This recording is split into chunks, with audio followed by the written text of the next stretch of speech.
Okay, so we can begin. So welcome everyone to today's Data Fair presentation on exploring the innovations of the Social Media Archive at ICPSR. My name's Marley Kalt. I'm a Senior Data Project Manager with the Social Media Archive. And also presenting today is Alison, Senior Data Project Manager with the Social Media Archive.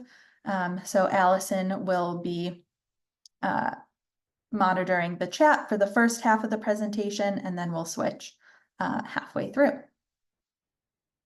So again, our housekeeping and a brief agenda today. We'll provide an overview of the Social Media Archive, or SOMAR. We'll talk about some of our technology, such as our website, our data enclave, and our restricted data application platform. And then I will hand it over to Alison to discuss how users can interact with SOMAR, including our levels of data access and highlighting one of our data sets and our future plans. So a bit of an overview about SOMAR. I want to start with some of our public-facing team members. So our director, Libby Hemphill, and our project managers and project assistant.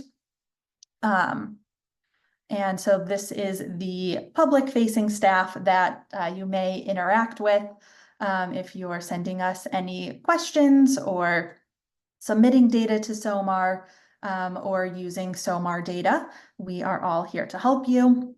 And then I just want to acknowledge as well our data engineers and website providers as well that help with a lot of the behind the scenes work.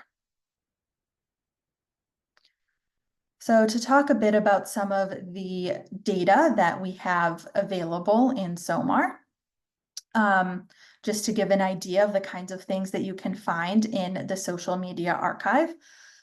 We have a wide range of data from social media platforms and about social media platforms. So one of the first data sets we made available was the US 2020 Facebook and Instagram election study. And this study came out of a partnership between Meta Platforms and a group of academic researchers around the United States. And they studied the impact of Facebook and Instagram on key political attitudes and behaviors during the 2020 presidential elections. So this has a wide range of data from user behavior on Facebook and Instagram platforms.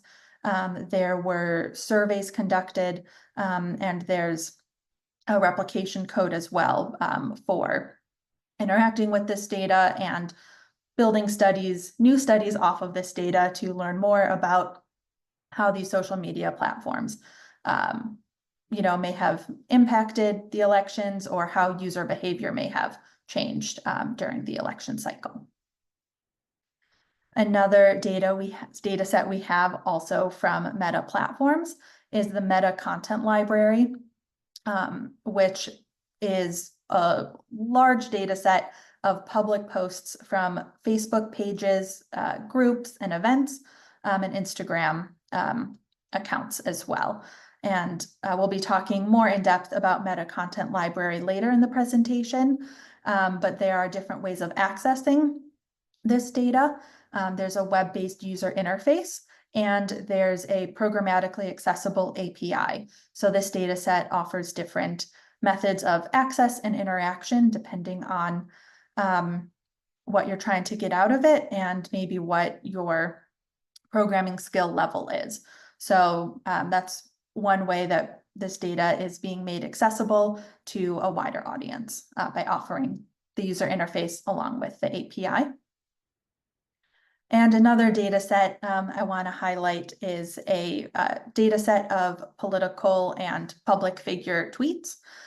So we have a large data set of tweets of politicians, celebrities, news media, and influencers from both India and the United States. And this data was collected between July 2019 and April 2023. So I am calling them tweets, whereas the new term for posts from Twitter, now X, I believe, is posts. And so these are just a few examples of the data that SOMAR has currently, but we do accept a broad scope of data from social media platforms and generally about social media. So we're not limited to, just data that comes directly from a social media platform. So far we do have the data that I mentioned from Facebook and Instagram. We also have some data sets from Reddit, and really a wide range. We even have data from review sections on Amazon. So thinking about that as a social space online where people are interacting and sharing their opinions. So really, we like to say that if data are related to people interacting online, it's probably a good fit for SOMAR. So again, we're not, we have a broad view of what is social media and the different spaces where people may be social and interacting online. So now that we have a bit of an idea of the different types of data that SOMAR will accept, I want to talk a bit about our technology and how you can find these data. So we have our website, socialmediaarchive.org, and we launched just almost 2 years ago now in January 2023. So here are some screenshots from our website. We have our homepage with a search box, and you can search for data sets and filter. Maybe a little small on the screenshot, but you can see on the left-hand side of our data set search, we have different filters, so you can find data from different subjects, different platforms within a certain time range. So we try and make our data accessible that way. So that is our website. And I want to talk a bit about our deposit process as well, as if you're interested in depositing your data to SOMAR. We do have a self-deposit process with some expert review in there. So anyone can deposit data to SOMAR. You'll start by creating a SOMAR account on the website, socialmediaarchive.org. You'll complete the submission form that I believe I'll show on the next slide. And you can upload your data and documentation directly through our website. So we can accept files up to 5 gigabytes per file through our website. But if you have anything larger than that, we can still accept it. You'll just contact us for another method of transferring the data. After you have uploaded your data and documentation through the submission form, that will notify SOMAR staff members. So we'll review your data. We'll make sure that all of your metadata is complete, and we'll check all of your files and documentation just to make sure everything's complete, all the files open, make sure everything transferred to us correctly. And finally, your data are published. So we provide DOIs to help cite your data and share your data and make it available. So this is a screenshot of that submission form that I mentioned when you're depositing data to SOMAR. And we have tried to make this as streamlined as possible for researchers to submit data. So we have just 5 required fields, a deposit agreement, and then some basic data or basic information about your data, such as the creators, a title, summary, and subject terms.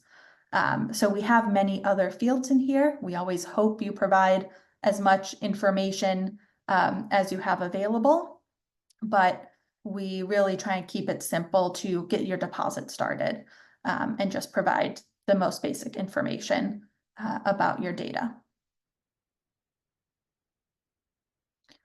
So once we have all this data, how do users access it? We will talk a bit later about the different levels of data access. And one of those levels is restricted data that's accessed in a virtual data enclave. So I want to highlight SOMAR's data enclave, which is a remote desktop that can facilitate access and analysis of sensitive data. So SOMAR has built a cloud-based data enclave, and this has allowed us to provide access to larger amounts of data and have different levels of computing power as well. So we can support large amounts of data and running machine learning models and some, computationally intensive analyses.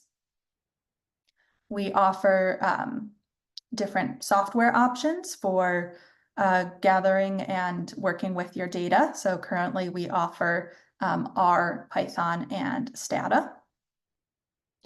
And we built our data enclave in partnership with the Advanced Research Computing team at the University of Michigan.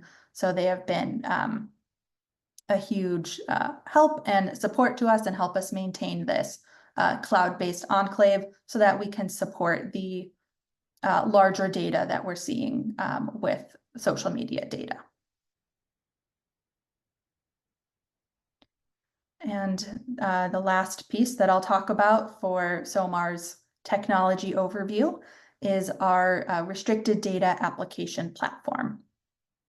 So this launched with SOMAR's first restricted data publication in May 2023.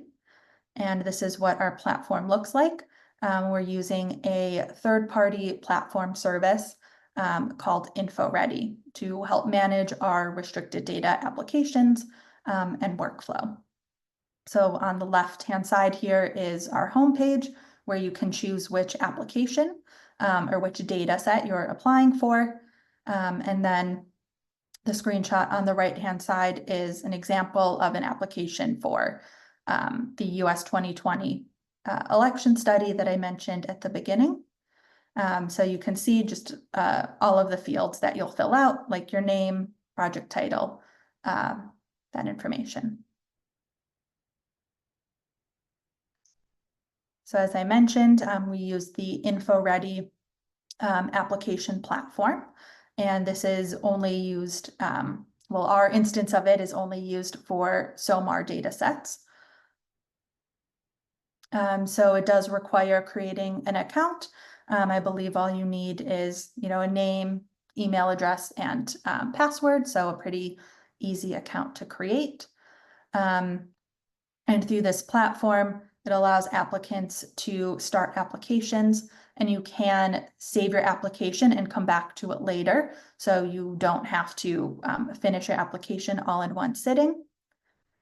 You can upload any required documents directly through the application portal, and we provide application guides as well.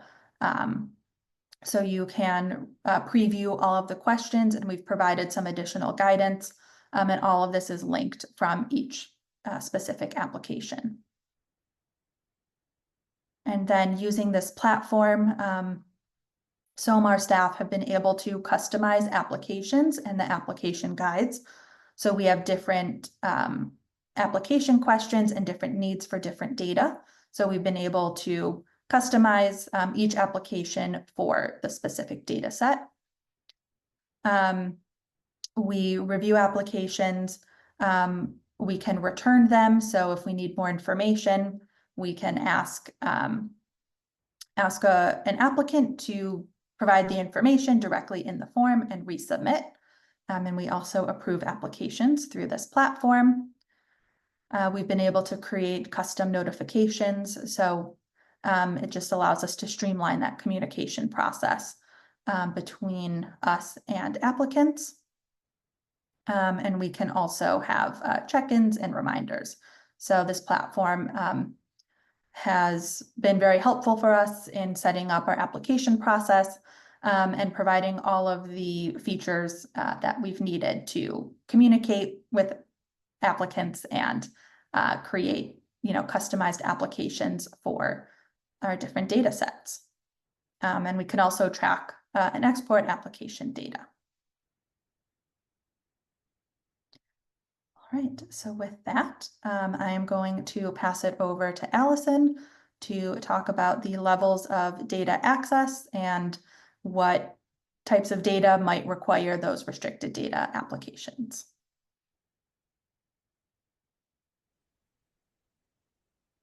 Okay, thank you, Marley. So let's get back to it. As I mentioned, we're going to cover the level of data access. For SOMAR, they are the virtual data enclave, controlled download, and public and direct download.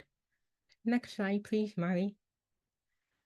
So the first level of access that we'll cover here is the virtual data enclave, which we call the VDE. And the SOMAR team identifies this level as restriction and controlled access. Could you continue clicking, Marley, as we can see the text? So upon the approval of their application, we provide researchers access to restricted data in the secure virtual enclave. It is a closed environment for data access and analysis.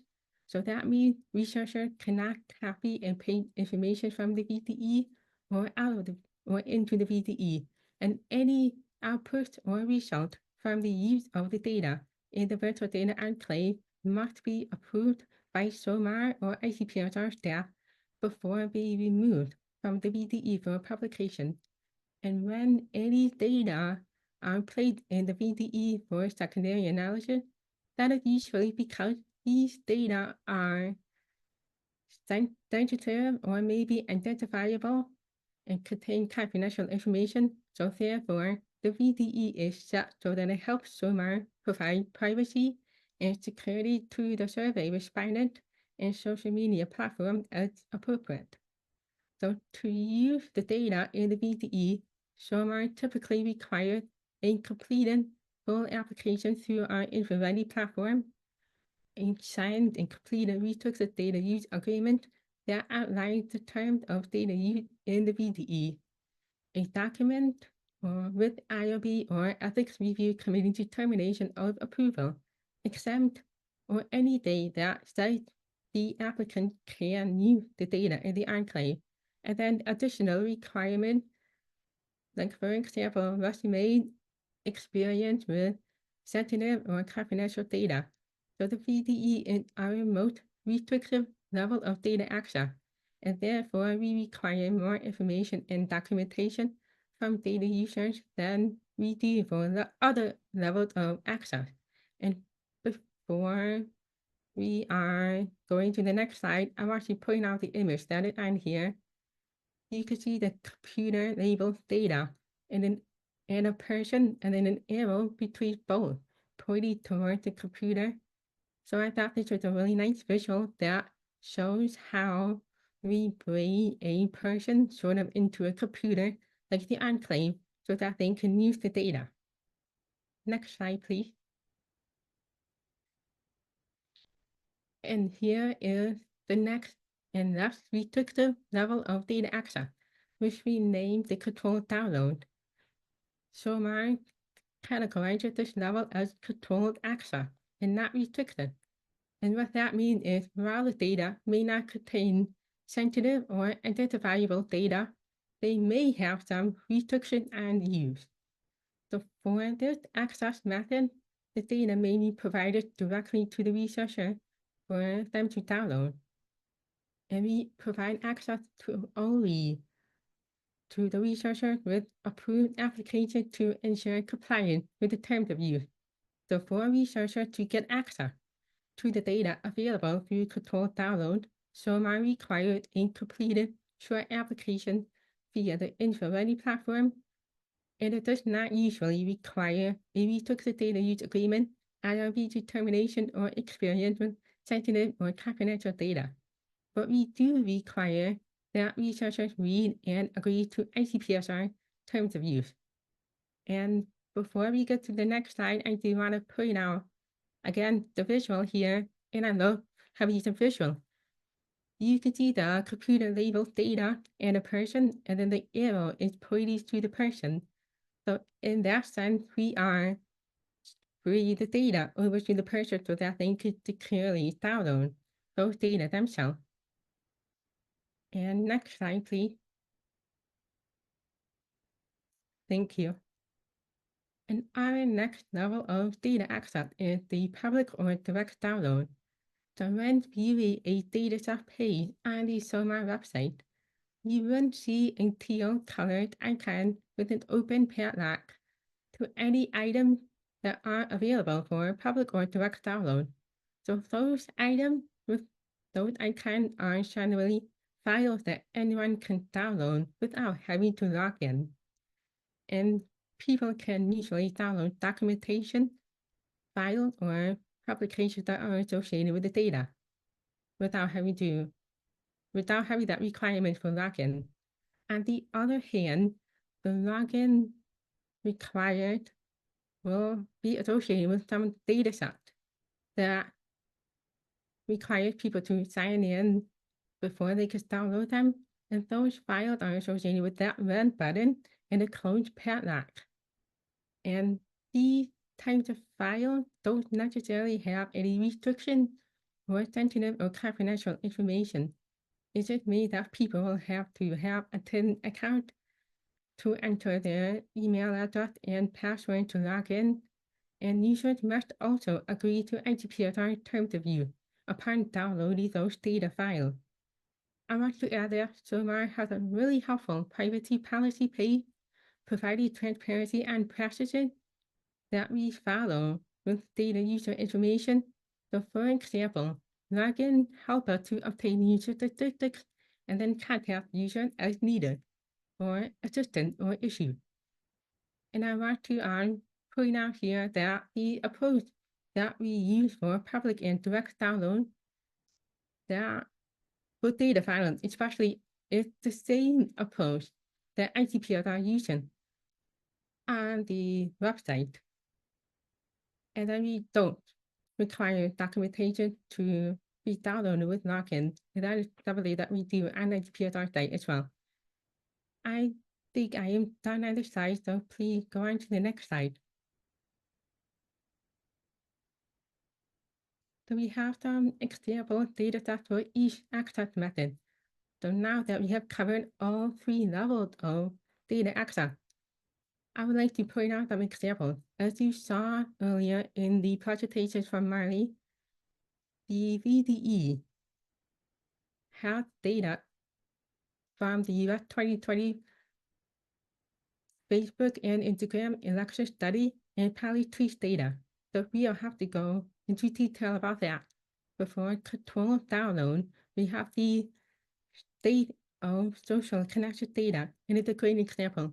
The data entry is a large multi-phase representative survey designed to explore people's connection around the world. It is a nationally representative survey of 7 countries created in partnership between Meta and Gallup, and also in collaboration with academic advisors. And then for public and direct download, access methods are the shapes of the 4th estate during the pandemic.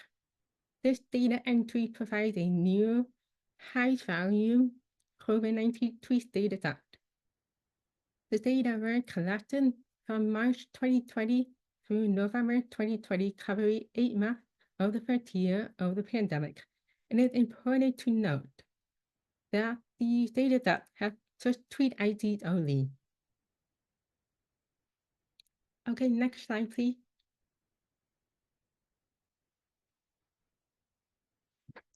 And while we are still talking about the data set, I would like to take a few moments to talk about Meta Content Library API and some related highlights and resources.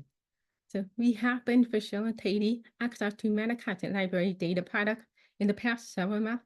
So we're excited to share some information here that may be of interest to you and your colleagues. So some of the highlights are that the Meta Content Library API is available through SOMAR VDE. And that means there is near real-time data available from Meta Content Library that could be pulled into the secure environment for analysis. And one of the great benefits of having that access in the enclave is that it allows people to do their analysis with the research team and researcher. Again, I want you to know that researcher can use Meta Content Library user interface on Meta's platform in conjunction with Meta Content Library and the VDE. So there's that benefit of using both tools at the same time. The Meta Content Library contains posts from Facebook and Instagram. So in case you didn't know, the data contains Facebook posts from as early as 2004 and from Instagram since around 2010. And the data are public posts from public Facebook pages, groups, events, and from Instagram page, business, and creator account. So all of that is available in Meta Content Library user interface and API, regardless of the number of followers or likes. Personal accounts, on the other hand, are available in the user interface and API only if they are verified and have 25,000 followers. And can you go on the next slide? Thank you. Now that we have covered some sort of the high-level information about the Meta Content Library, let's go over some frequently asked questions that we have received so far and clarify some of the information that we have received inquiries about what the difference is between Meta Content Library user interface and Meta Content Library API. The user interface is meant to be used for searching and viewing queries, and it's also a great place to test them, but it does not have analysis capability. Whereas the MCL API is to be used for accessing data pulled from Meta Content Library through the API proxy and then analyzing them in the VDE. So the next question that we have received a few times is whether Meta Content Library is available only for academic researchers. So to confirm, it is available for academic and non-academic researchers. And I have the eligibility statement that is coming to the slide here.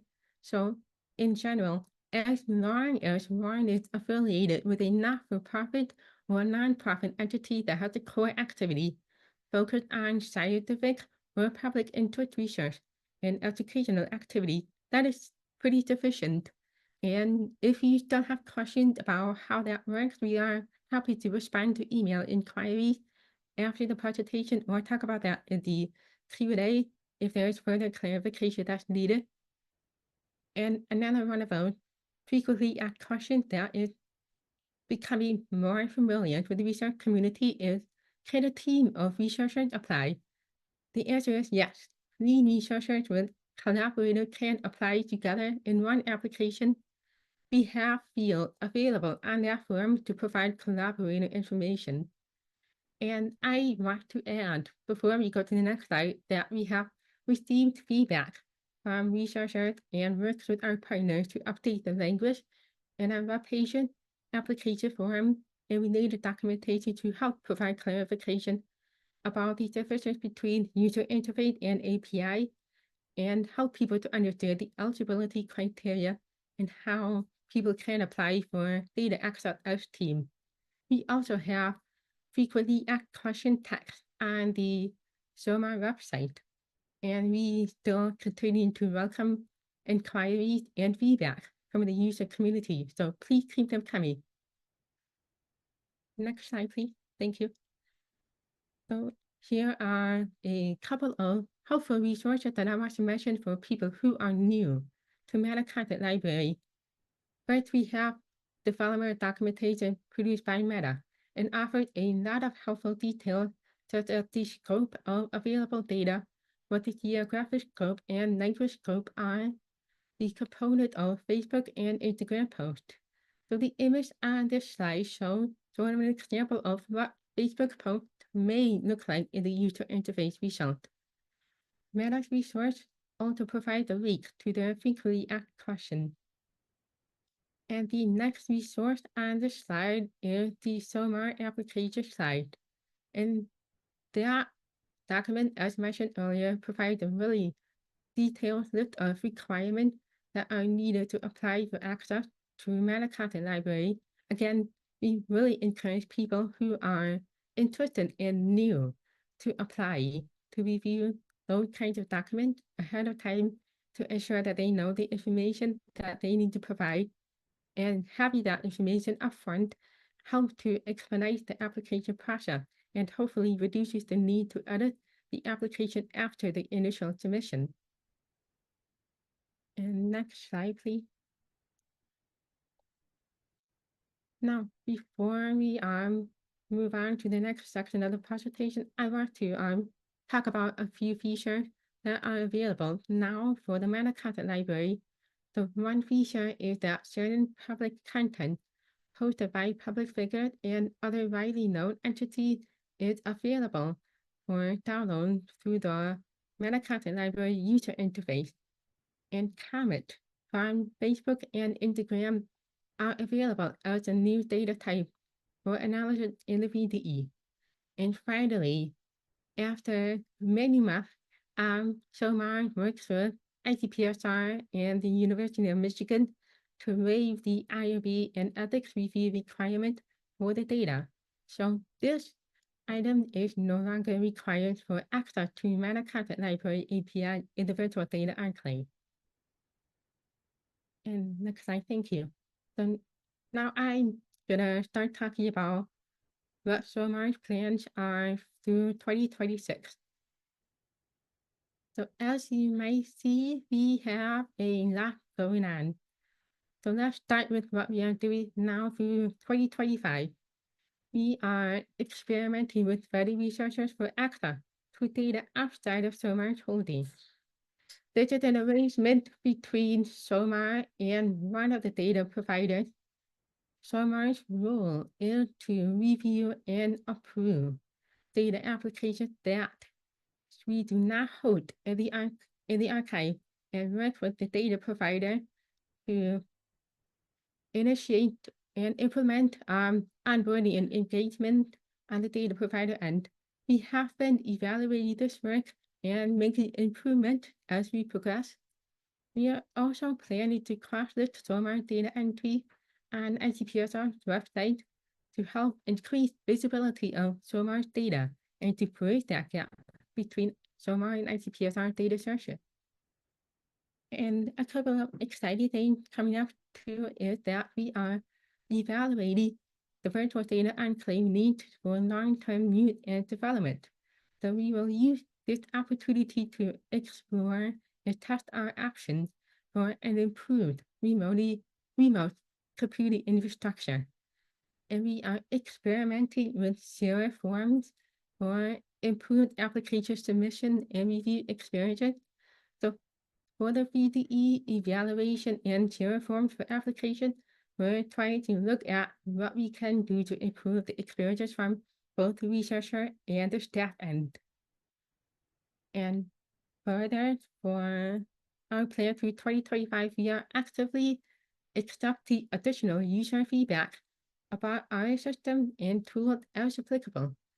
So that covers website and deposit, application, the enclave use, and output ready processes.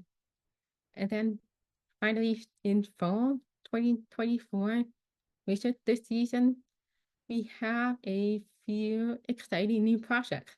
And that includes ones that are funded by the Sean S. and Shane L. Knight Foundation. We will be planning to develop and distribute SOMAR's open source infrastructure. And then another one funded by the Institute of Museum and Library Services.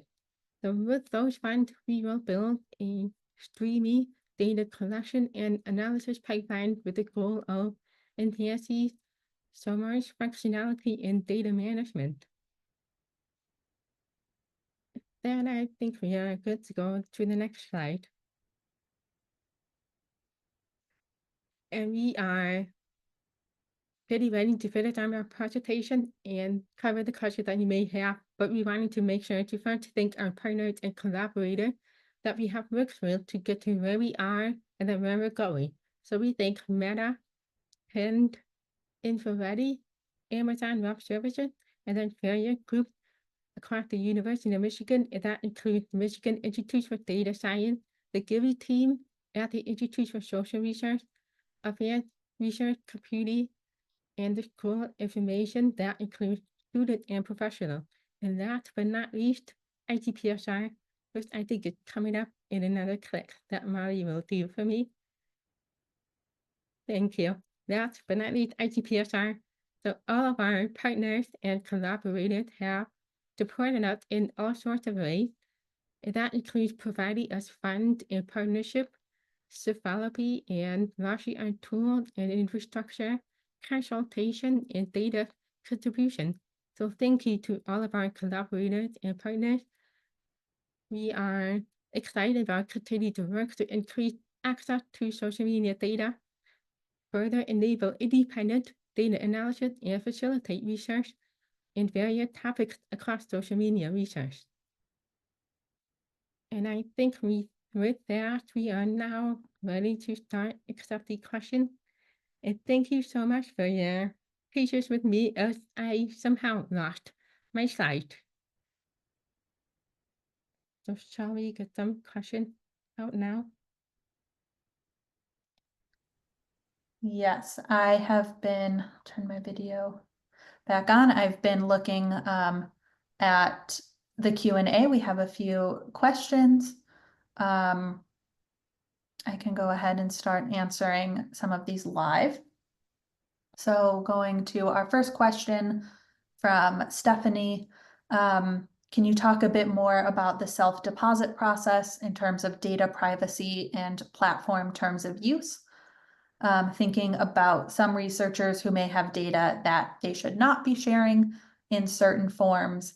And is there guidance on what kind of data is suitable beyond content about platform specific terms? So in terms of self-deposit, we do review all data before it's made public. So the terms of use question, it's kind of more of a, not quite, kind of a negotiation, I guess, between SOMAR staff and the data depositor. So we want to make data as open as possible while still respecting platform terms of service. So we interpret the terms of service to the best of our ability and using, resources that we have at the university to determine what's allowable under different platform terms of service. And then also working with the depositor to determine how they obtained the data and what may be allowable under any agreements that the depositor may have. So really we will restrict data that can't be shared. And we have had cases where we've had to reject data deposits that the platform has said this cannot be shared, but we try and work with depositors as much as possible to share data publicly or with access restrictions.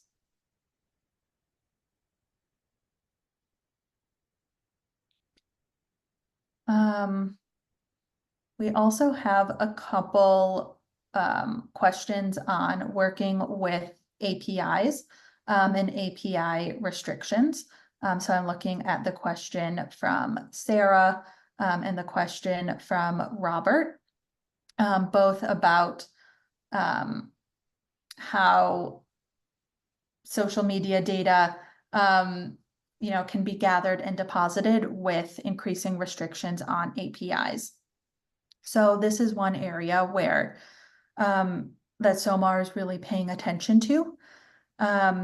So in one case, like our partnership with Meta, we're working to improve accessibility to their Meta Content Library API by offering the API for free in our restricted data enclave environment. So in this case, instead of, charging money for the API or shutting down the API, entirely, we're able to still provide access to the data. But we are paying attention to what's going on at other platforms. And if APIs are shut down or terms of service are changed, we are adjusting our, deposit policies in a way, as APIs change, we're making sure that data is shared in accordance with the most up-to-date terms of use. Marley, Going back, yes, Alison. now I'm gonna say, do you want to talk about the possibility of including record in ICPSR? I could speak more about that since you answered the first two questions already. Oh, the first three questions. Unless you want to cover that, then that is something that you've been working on. Yes, and you touched on that as well.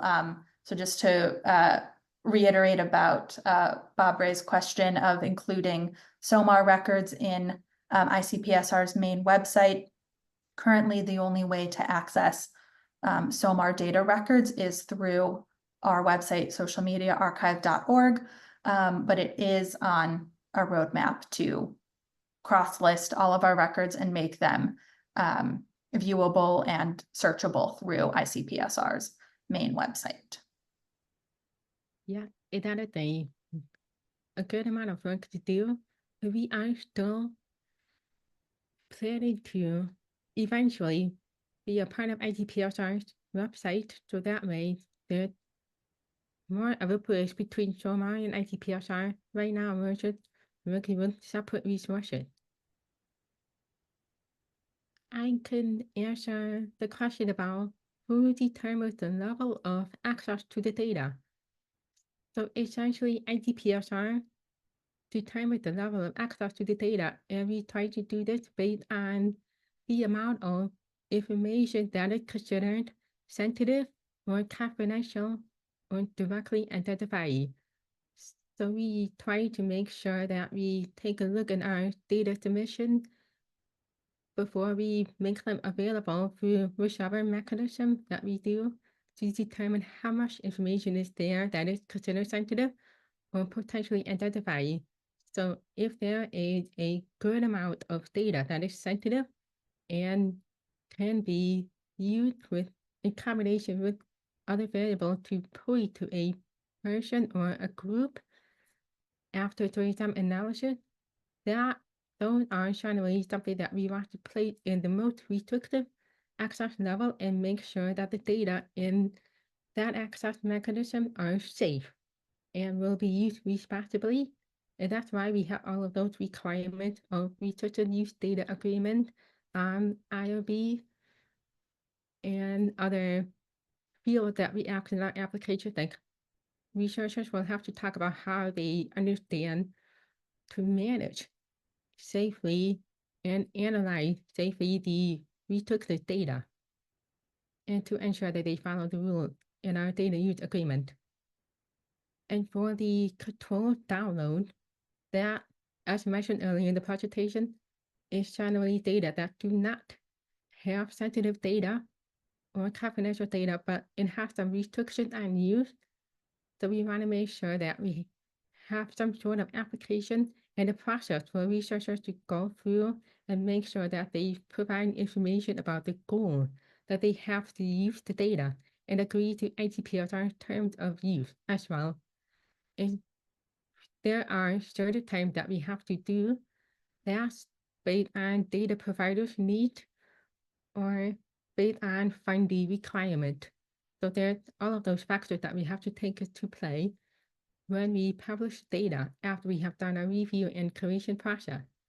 And when we have data that we are already confident can be provided in direct download or with login requirement, that is generally ones that don't have any restriction from funder or data provider, and that we know do not have any identifying information that we would want to protect in the VDE or in controlled download mechanism. as needed. So that is generally how we came up with the 3 levels of access. It did take some discussion within our team to make sure that we were all in agreement.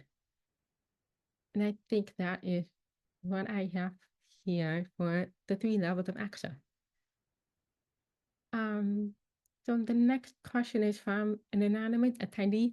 Will we consider adding a filter for public use data versus we took this data on the SOMAR search page?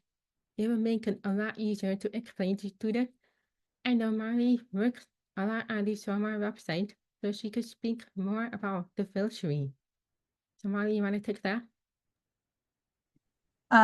Yes, so this is something that we've looked into, the most efficient way to distinguish between public use data and restricted data. And we'll continue looking into it and seeing the best way that we can do that. So one sort of roadblock that we've run into is that many of our data sets have both public files and restricted files as well, because all of our documentation files are made public. So the filters haven't been as intuitive, but there are ways to search for restricted data, such as using the access rights field. In that field, we write out what all of the access rights and restrictions are. So that's one way that you can find whether data is restricted or fully public use. And again, the public use data will typically have that login required status. So that means that you do have to create an account and log into our website, but then from there you can download the data directly onto your computer.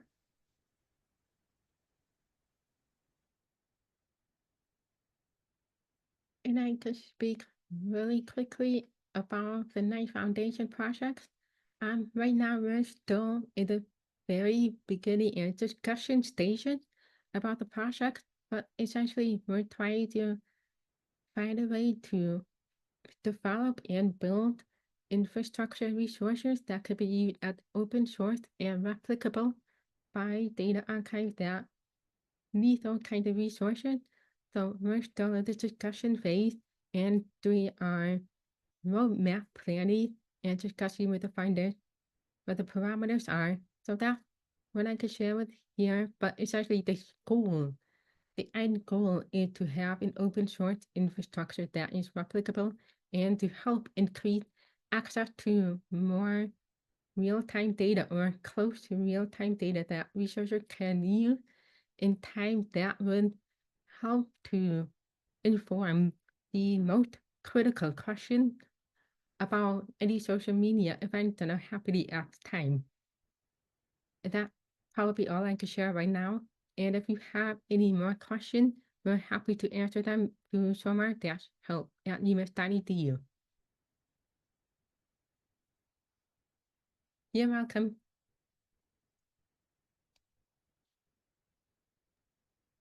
And the next question, I guess Marley and I could talk a little bit quickly about it, but I will start. But Marley is the person that working more with depositors. But in general, depositors can get data through API. Resources with social media platform, they still have to follow the terms of use, as Marley pointed out earlier in her presentation. And I know that what we have received for the most part, and that there are other mechanisms that Marley will talk about if there are any.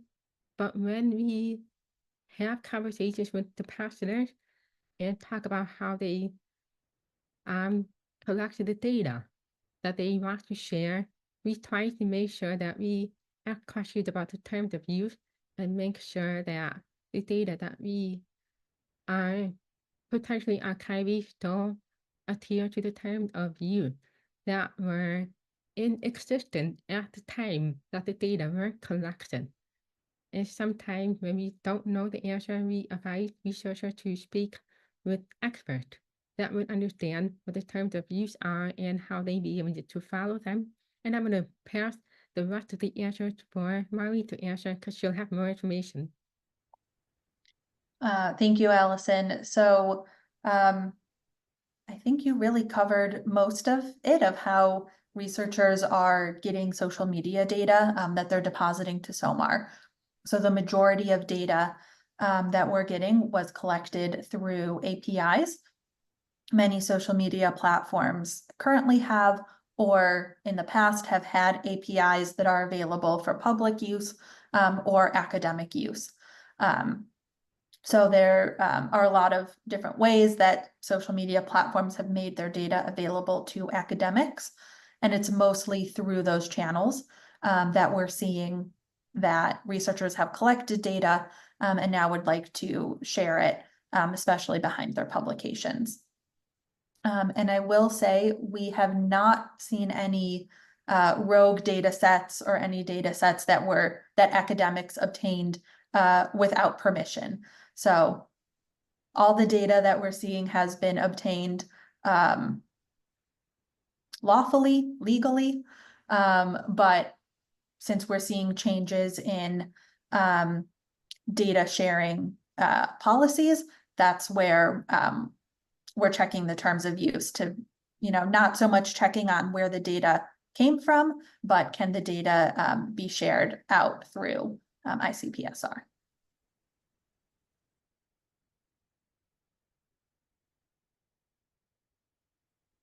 I think that is all we have for today, and we are right at 1:30.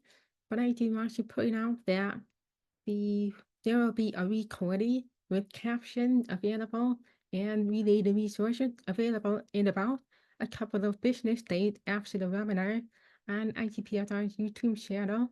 And we'll also share the recording of this presentation through SOMAR's website. So thank you all so much for your time and your question. We really appreciated the thoughtful participation from the audience. And I hope you have a great rest of your week. Thank you.